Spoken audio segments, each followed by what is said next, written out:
Hey, Dana, welcome to my vlog. A couple of years ago, I took the thermostat out of my intake. So when I was going to New England, I wound up with a check engine light, and it was in last September, and I was getting an indication that the fuel injection system wasn't getting a proper signal from the engine control because it wasn't getting a proper temperature. The temperature was too cold. So I decided, well, I'm all done with everything I needed to do. I got my exhaust done. I got my emergency brakes working to a certain point, and I'm getting ready to put it up for the rest of the winter. So I said, well, while I'm here and I'm making all this mess, I might as well go ahead and replace my thermostat. So main thing about it is you got two bolts. They're 8mm, and the old thermostat is right here. And always make sure that your spring is going into the manifold. So that's one thing I just wanted to bring up.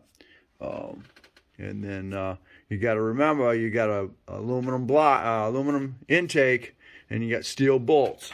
So as you can see, the exfoliation around those threads.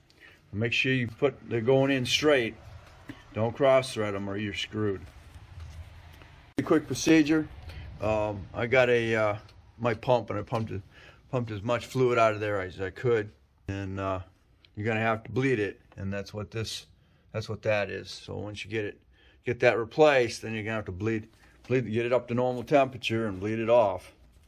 That can take a little while to do. Okay, we're back. I had to wait a night to get the thermostat. 11:50 in the end for it. Something I noticed when I was reading it on 3/8. Let me see it. On 98 engines, the thermostat must be rotated within the thermostat housing, so the vent will be positioned at 11 or 1 o'clock position.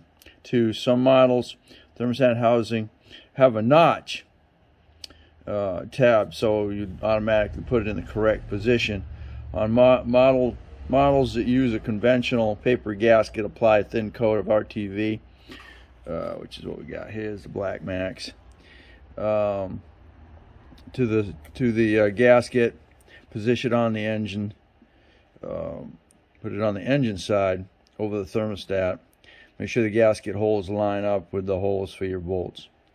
No RTV sealant should be used on later models with O-rings.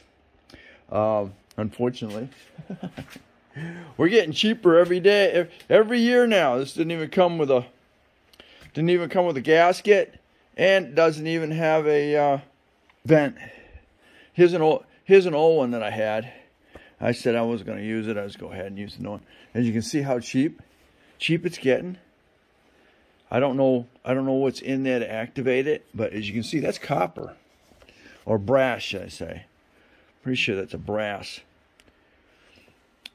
slide, but you can see that. And here's the other one. Here's another one with an O-ring, and it also, can you see that little thing wiggling there? That's your vent.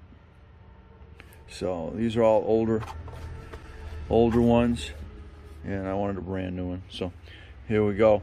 What I'm going to wind up doing is putting RTV on both sides of it, because there is no seal. So that's the way that's going to go. I'll put RTV in here on the inside the groove, and then our RTV on the back side of here. So once it goes up against the manifold, and it's good. Okay, there we are. Just make sure you got your thermostat. Make sure you got your spring here facing inside your manifold when you're doing it. And when you start, make sure you haven't got your threads. Make sure you got your threads started, because if you don't, cross-threaded into the manifold. Gonna be bad shape. Oh, my finger's out of the way here. There we go. And micro tap that. Be good. Alrighty. Be all needed. And the that black seal down and be good. Next step, let's go ahead and we're gonna have to get my ring on there. At this point, I do a pre-fill up on this side when I go to put it back together again. Okay, finish up here. I got it all back to the hose back on here, and I did another hand check torque wise. They want you up at let's see, 94 to 95s. They want that thermostat housing bolts at 15 to 22. 96 and later. What was it? Yeah, my hat. And 96 and later, they want 71 to 97 inch-pounds. So those would be 15 to 22 foot, and then the later they bring it down 71 to 97 inch-pounds. So snug and tight. You don't want to break them off, especially once they get older. Let's fire this up and get it bled. Gotta loosen that nut up so it bleeds off here. All right, so that's gonna be a 13. Okay, you do the rest of it just by hand. All right, let's get this fired up and get her warming up. Okay, we're doing the bleeding part of it right now. You see my thermostat's up a little high right now. Island. Not sure what the normal is going to be now with that particular thermostat in there, but about this hose here is warm, and the one down below here is warm. So that means I've got circulation.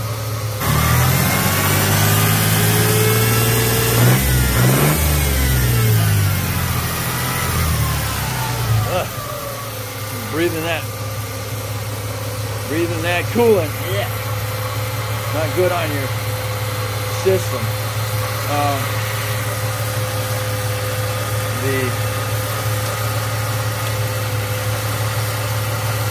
This here, I can twist that and automatically I'm getting coolant out of there, so we're good there.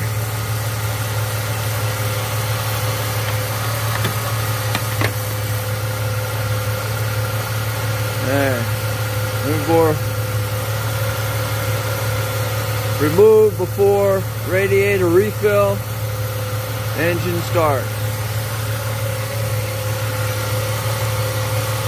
Now, that's your bleed. That's your bleeder.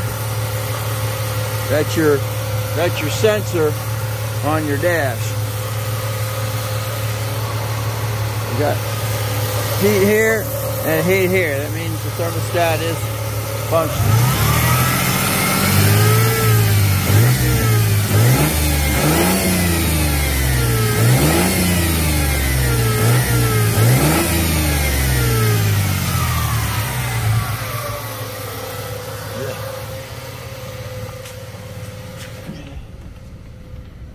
My temp is still high. Yeah. Have to wait a little longer for it to drop. You see it's bled decent.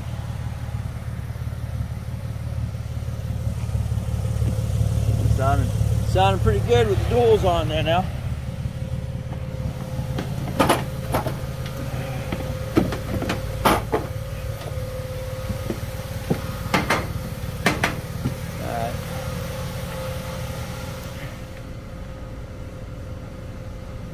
Still waiting for that to drop.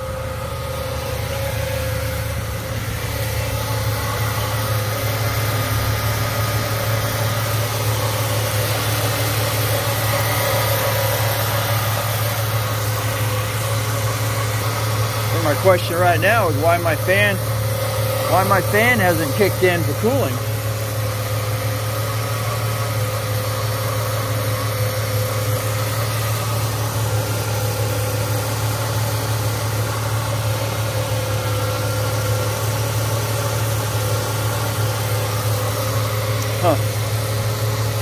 Look into that. Alright, well I just kicked. The way to override your fan system is to kick on your defrost. And I got the fan. The fan is running now. I wonder if I got a bad sensor. Because it shouldn't kick on. Of course your AC compressor is going to be on and off, on and off. I don't know why my fan.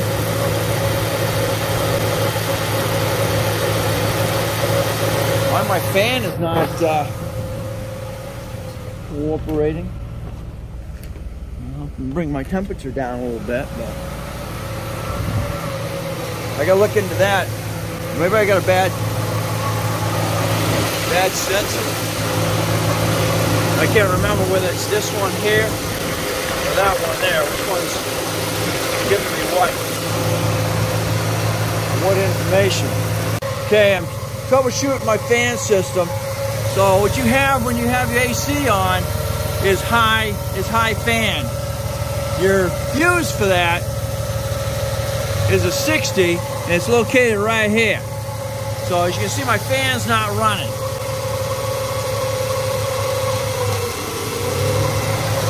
So now fan is now running, so that's your high system.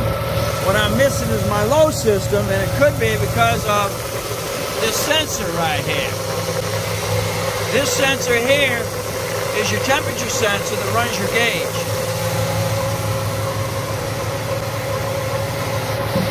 That one there is supposed to be taking care of your engine temperature. Like 212 is supposed to kick it on. 212 degrees kicks it on, and under 200 shuts it off. Okay, so the fan just kicked off for high side. Alright, so my gauge says around normal now. We got the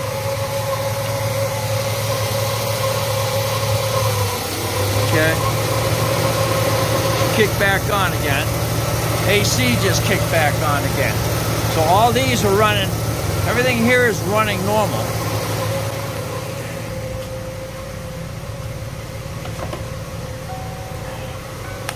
I think I've got the air bubble. Get the air bubble out of the system here. So that's she's now running normal. AC, I will turn AC off, and that is a mix.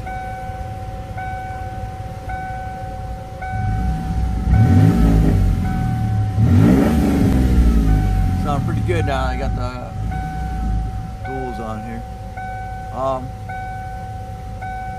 What I should see now is even with the fan system off, should get fans.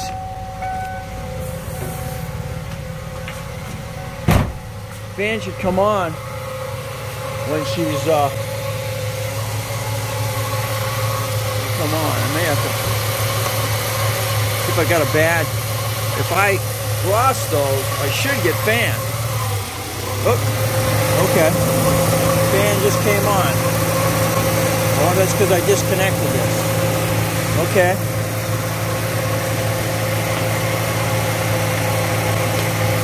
Fan is running in low. I don't have the AC on. So she's running according to something or other. So let's kick this Let's plug this back in. Yep, fan just kicked out. Alright, so that's telling me I may have a bad thermostat. Hey, you'll know that. You're stuck on the side of the road and she's overheating. You can either use your high with the AC running, or go ahead and disconnect this. I think I got a bad. So that's default. So that's now in default. So fan is now kicking in. Okay.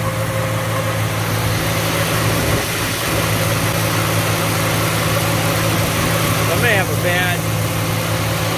That may be a bad thermostat or sensor. That's telling me though my system is running okay. PCM is picking it up and all that.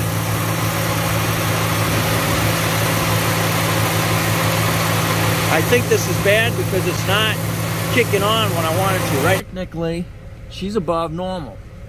So that fan should be running if it's above normal. Well, I've got it disconnected and it's running.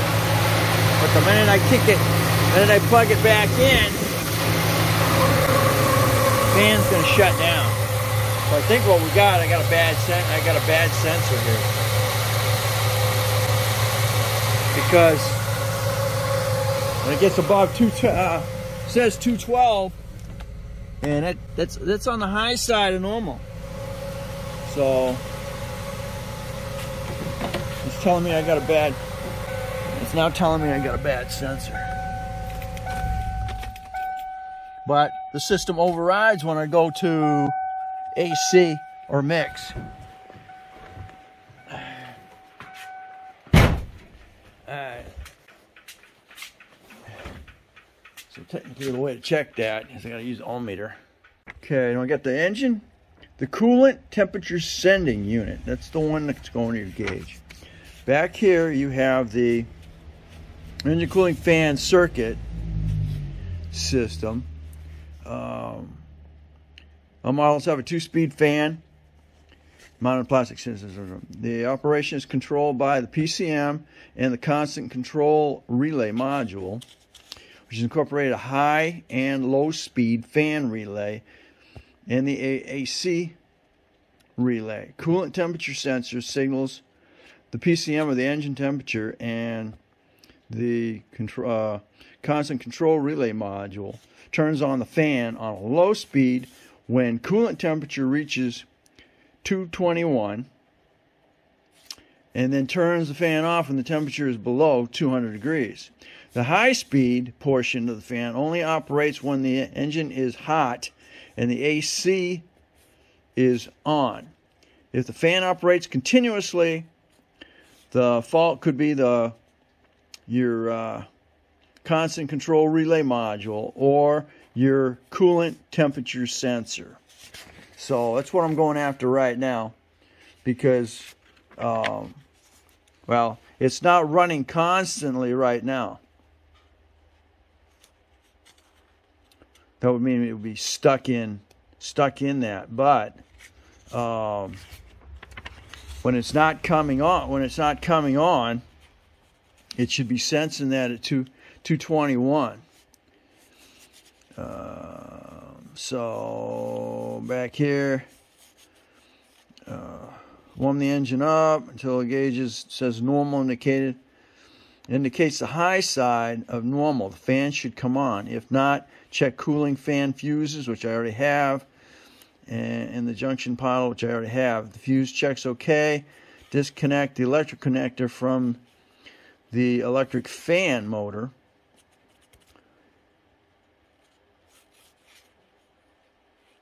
And black and green. 3 wires. Orange. Speed for fan operation. Let's see. The black ground, the red and orange is for low fan speed. And the orange and light blue wire is for high speed. Connect voltage meter to see if you have voltage. Check if the engine is hot and the temperature gauge shows above normal. This should be battery voltage at the wire. With the engine still hot, push the AC conditioner control on the dash and probe the terminal, which I knew we get fire, or it kicks on. There should be voltage. Check the ground. So what I need to check, so to read the wiring anyway, the red and orange is for low. Should be 3 wires. A black ground. Oh, that's on the 3.8 and the 3.8 and the 5.0 models. There should only be black ground wire and a red power wire. Okay, now you jump into 4.6s, then you get all that. So what I need to check is make sure I got power to it, which I do. So my guess is that puppy there is bad. So I think I probably got one kicking around here. Wait till she cools down, and then I'm going to change that out and see if we have a different scenario here. But the fan is working, so you know, you've only had, like you said, you only got black and red. So if I don't have power to that means it's not running. So that sorts that out, and then go from there. Okay, now that's the temperature. That's the temperature sensor. Okay. That runs the fan. All right, stay tuned.